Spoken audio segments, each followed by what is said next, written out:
உண்டாவதாக. கிறிஸ்துவுக்குள் பிரியமானவர்களே, இன்றைக்கு வேதத்திலிருந்து நம்ம ஒரு வசனம் தியானிக்க போறோம். நீதிமொழிகள் 10ஆம் அதிகாரம் 24ஆம் வசனம். நீதிமான் விரும்புகிற காரியம் அவனுக்கு கொடுக்கப்படும். நீதிமான்னா யார்?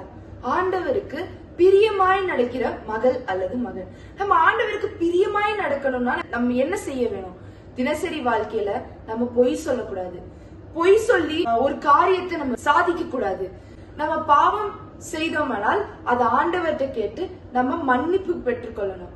அதுக்கப்புறம் பாத்தீங்கன்னா நம்மளால முடிந்த உதவிகளை பிறருக்கு செய்யணும். இதெல்லாம் நம்ம செய்தோம் அப்படின்னா நம்ம நீதிமான அழைக்கப்படுவோம்.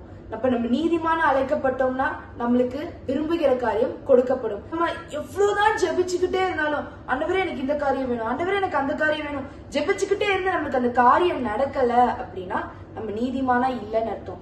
ஏதோ ஒரு காரியத்துல நம்ம தவறு கொண்டு இருக்கிறோம், அதை நம்ம உணர்ந்து கொள்ளணும்.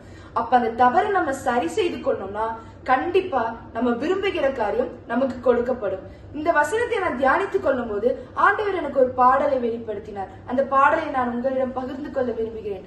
நீதிமான் நான், நீதிமான் நான், இரத்தத்தால கழுவப்பட்ட நீதிமான், இயேசுவின் இரத்தத்தால கழுவப்பட்ட நீதிமான். நீதிமான் நான், நீதிமான் நான், இரத்தத்தால கழுவப்பட்ட நீதிமான், இயேசுவின் இரத்தத்தால கழுவப்பட்ட நீதிமான். இன்றைக்கு நானும் ஆண்டவருடைய இரத்தத்தால கழுவப்பட்டிருக்கேன், நீங்களும் ஆண்டவருடைய இரத்தத்தால கழுவப்பட்டிருக்கீங்க.